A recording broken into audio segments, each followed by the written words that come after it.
afternoon, everyone. Thank you, Tony, for giving me this opportunity to speak. What I'm going to speak is going to be very similar to what my previous speakers have spoken about, especially about the community-based HIV screening. The India model that Skirti has shared and the Singapore model, very similar to those models. India has an estimated adult HIV prevalence in Delhi of around 0.3%.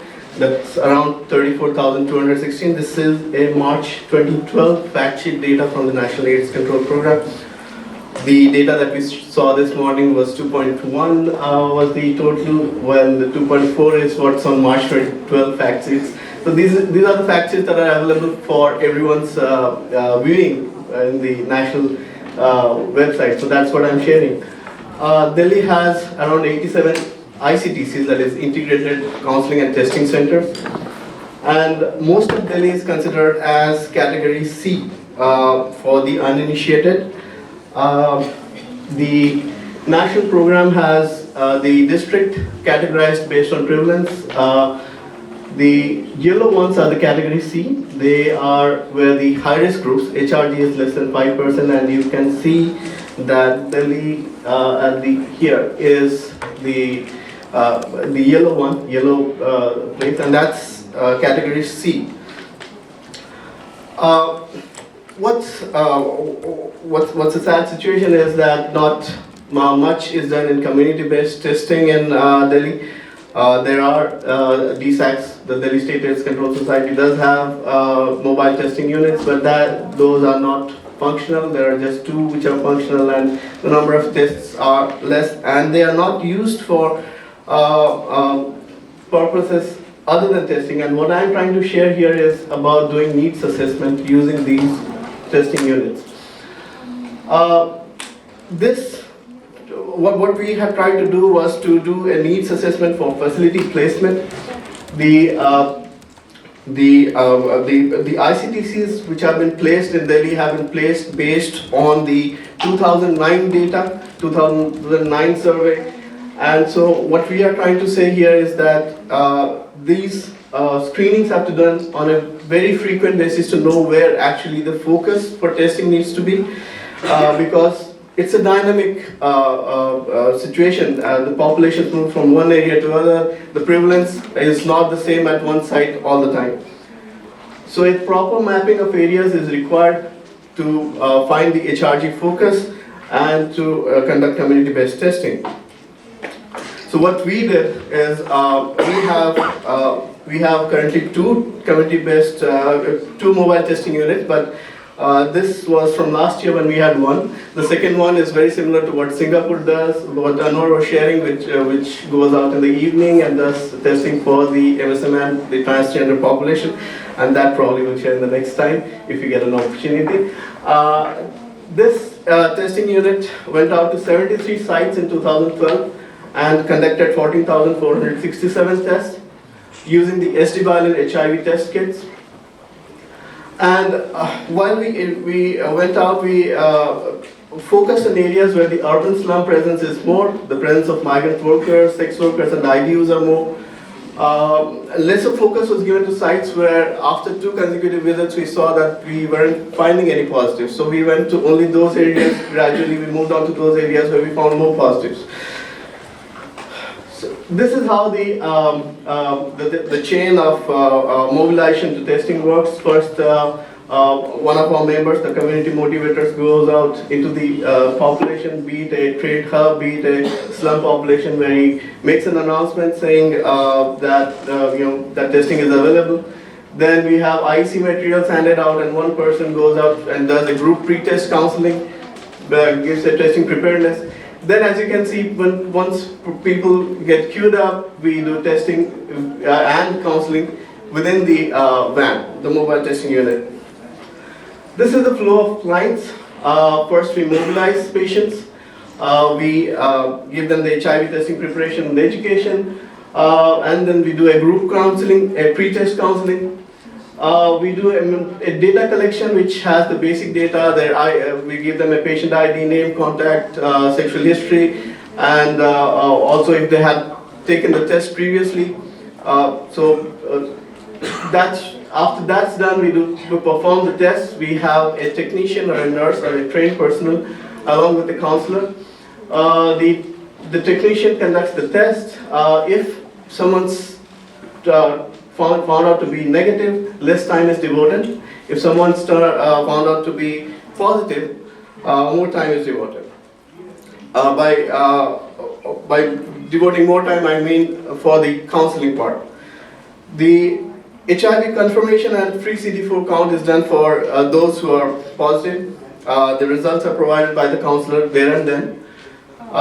If someone is positive, they are linked to our HF India Cares clinic and an appointment is given. Also, if they are located at a farther point from the clinic, they are linked with the government ART center, the government ICTC first for the confirmation and the ART center thereon. This is the van layout. This van, very similar to again what the Singapore model was showing and what Vasavia was showing. We have actually two units, two parts in this. Each part is a testing and counseling center in its own way. The entry for this point, each part would have a technician and a counselor. The other part has a technician and a counselor. People enter in through this and go out from this way, and people enter in from this way and go out from this way. So that is the testing model. What we did is we did a retrospective analysis of what tests we had conducted in the 73 sites. The idea was to estimate the seroprevalence and identify areas requiring greater focus. Although the sites were identified based on migrant worker, the presence of migrant workers, because we are looking at slums, we were looking at trade hubs, but there was no specific focus on its high-risk groups. Anyone who volunteered and who was motivated enough to get tested were tested. Of the 73 sites, PLHs were identified in only 33 sites, of which only 13 sites had greater than 1% high-risk group prevalence. But then when I say this, if you go back, as per the government data, 0.3 is the prevalence in Delhi. But we have seen, and I'll go to those data, that prevalence in certain pockets is as high as 5%. So it was found that the trading hubs, which in India we call mandis, had more positives, around 1 to 5% positivity were seen, and also greater than 2% positivity were seen in certain areas. This is just a snapshot of all those 33 places where we found positives. But as you can see, it ranges from 0.25% to as high as 5% here, which is also a mandi, Keshavpur mandi.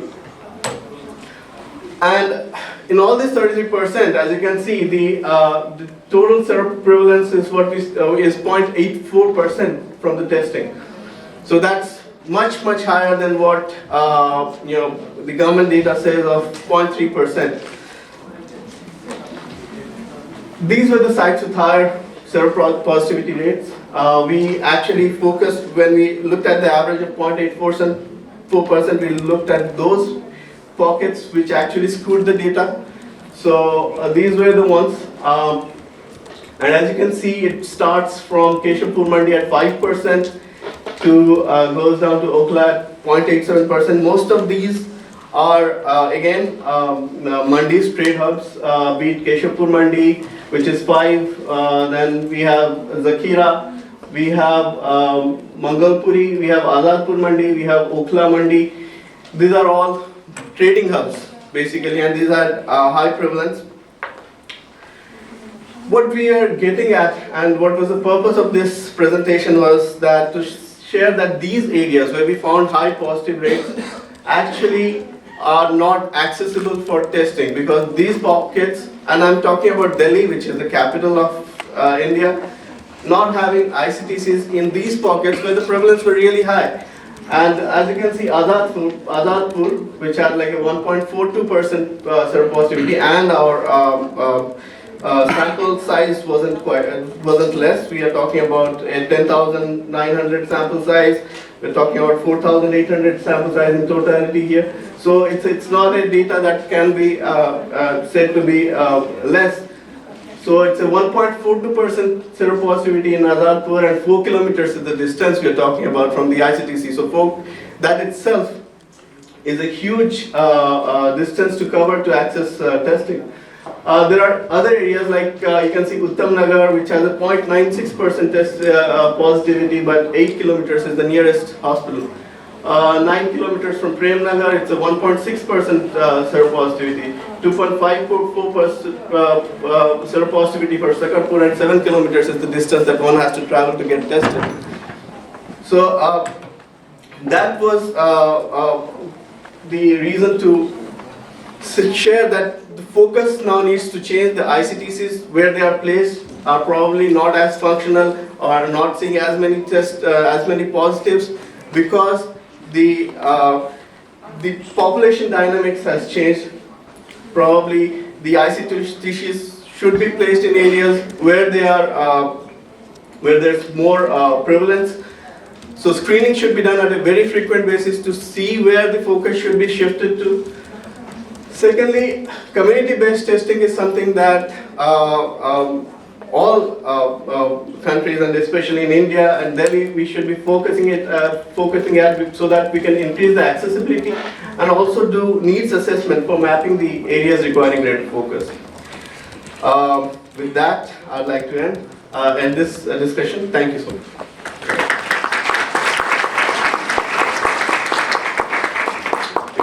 Kirti was sharing.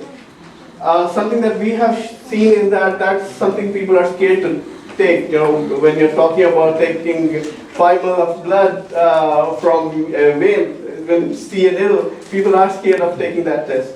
So that's why probably the number are lesser and our numbers are higher in the test. We have the question there. Please. Yeah. I'm Subhas. I represent Department of AIDS Control, Government of India. Nochiketa, this is a great presentation. I want to clarify 2-3 things. Number one is, Nochiketa, can you tell us what is the, you are doing a screening test, right? Under our protocol, we initiate ART or pre-ART when we get confirmatory test. Absolutely. So confirmatory test is there. It is not, you cannot eliminate that. So it's just a screening test which we are doing, number one. Number two, I'd like to know what is the conversion in ICTC. Suppose you tested 4,826 positives. Right. Now how many of them are linked to ICTC, number one? How many of them has been confirmed, number two? Next is, you are saying it's a group counseling. I think when we talk about counseling, it should be more individual, because you are dealing with the person and you are dealing with the needs of that person. If we do group counseling, that may be an issue. Number three is, when we say 60 to 70 clients are getting counseled in a day, it may have a burnout effect on the counselor. See, if a counselor is dealing with 60 to 70 persons in a, so our guideline says we can maximum go to 30. One counselor within 8 hours or 9 hours of job can counsel maximum 30. Otherwise the quality of counseling is happening, because we are not giving counseling, we are initiating a process of motivating that person to be safe in rest of his life. So if you can clarify these 3 things. Okay, there are too many questions, and I'll go on each of them one by one. Quickly. First of all, yes. First of all, if you saw the slide on the flow of clients, we do a second test to confirm, yes, and we do that in our own lab. Our lab has all the rapid test kits to conduct this. We do a third tiebreaker test if the second one turns out to be negative. So yes, and they are linked to the ART clinic. We have an ART clinic. If they are farther from our clinic if the patient is unwilling to initiate his treatment from the ART clinic that we run. We link them up to the ICTC. So the second question was about group counseling, I guess. The group counseling, yes. We are talking about pre-test counseling. When you're talking about pre-test counseling, you're only talking about the testing, the kind of test that you're going to give, what HIV/AIDS is. You're not taking individual an individual perspective on that. The post-test counseling obviously has to be on an individual basis, which we do. Although, as you have seen, we have talked about devoting less time and more time. We devote more time for someone who is positive. And we devote less time, obviously, to someone who is negative because we just talk about the window period, we talk about prevention, and we let them go. So that decreases. Also, you're talking about 60 tests. As you're seeing, we have 2 compartments. So each compartment has 1 counselor. So we're talking about 1 van doing 60 to 70 tests, meaning 30 tests again, coming back to your number, which was 30 tests a day. So 30 tests by each counselor, so total comes out to be 60. Now it's a much more efficient use of space. Instead of 1 van going out and doing 30 tests, we have 1 van going out and doing 60 to 70 tests in a place. I don't remember the last question. Did I answer all the questions? I think you covered all of that. But then I think we should not say it's a group counseling. You are giving awareness or information about what test you are going to do. I think we should not look at as a counseling. That's group counseling is that by definition is that you are counseling. You may talk about giving an awareness, information, or say I something think the else. comment is not, counseling. I think we will understand Okay. the same thing. Probably your last, this will be the last question for this paper. So what from Chiang Mai? Very great presentation. I saw many people on the queue, waiting on the queue. So do you have any information? What is the main reason that the people come to asking for the test? And then among the people who come to get the test in this one, do you have any figure how many never have HIV testing before and then how many repeated HIV testing in the experience? Thank you. We do that.